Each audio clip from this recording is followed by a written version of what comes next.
TV सत्यमेव व्रतम। ठाकरेंचं भाषण झालं आहे, त्याच्यामध्ये त्यांनी सरकारला एक खडेबोल सुनावले की लाडकी बहीण योजना बंद होईल, कारण एवढं अर्थव्यवस्थेला शक्य नाही एवढं देणं.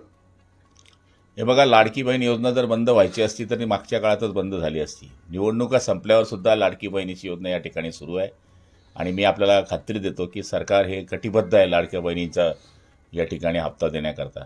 आता शेवटी राजसाहेबांचं कामच आहे, जे बोलायचं आहे ते बोलायचं, पण ते शेवटपर्यंत बोललं पाहिजे असं मला या ठिकाणी वाटतं.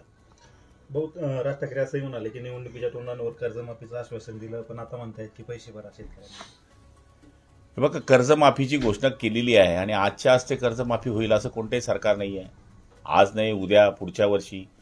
ते जे बोलायचं होतं पवार साहेबांनी तेच सांगितलं की बाबा कर्जमाफी यावर्षी होऊ शकत नाही, आणि ते सत्य बोलणं काही चुकीचं नाही आहे.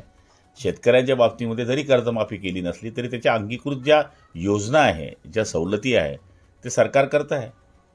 भाऊ, राज ठाकरे असं म्हणाले की काही आस्थापनांमध्ये हिंदी बोलणारे जे असतात ते म्हणा की आम्ही मराठी बोलणार नाहीत असं म्हणतात.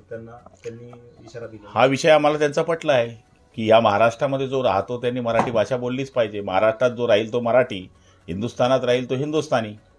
त्याच्यामुळे महाराष्ट्रामध्ये मराठी बोललंच पाहिजे, हे आमची सुद्धा मत आहे. औरंगजेबाच्या कबरचा एक विषय त्यांनी केलेला आहे की शिवाजी महाराजांचं पराक्रम त्यामध्ये दिसतो की त्याला इथेच गाडून घ्यावं लागलेलं आहे, आणि ती कबर हटवण्याचा आत्ताच काय समोर येतोय, म्हणजे आत्ताच का मुद्दा समोर आणला जातोय की शिवाजी महाराजांचा पराक्रम दिसतोय की त्यातनं औरंगजेबाला शक्य झालं नाही, त्यांच्यावरती विजय मिळवता आला नव्हता. हे प्रत्येकाचे विचार आहे. आता वेगळ्या वेगळ्या विचाराच्या माध्यमातून हा विषय आलेला आहे. मागच्या काळामध्ये राजसाहेबांनी सांगितलं होतं की या ठिकाणी माझा झेंडा वेगळा राहील, यावेळेस झेंडा वेगळा बदलेल. 2 वेळेस अशा पद्धतीचे चित्र त्यांचेच काढलेले आहेत. त्यांच्या भूमिका आहे नेहमी वेगळ्या वेगळ्या पद्धतीच्या असतात. त्यांना जे वाटलं ते त्यांना बोललेलं आहे, इतर पक्षांना जे वाटलं त्यांनी ते सांगितलं आहे. भाऊ, संजय राऊत म्हणाले की मोदी साहेब महाराष्ट्राच्या दौऱ्यावर आहेत कारण की त्यांचा वारसदार हा महाराष्ट्रातील असेल, असं संजय राऊत म्हणतात. वारसदार आता मला माहीत नाही कोण आहे.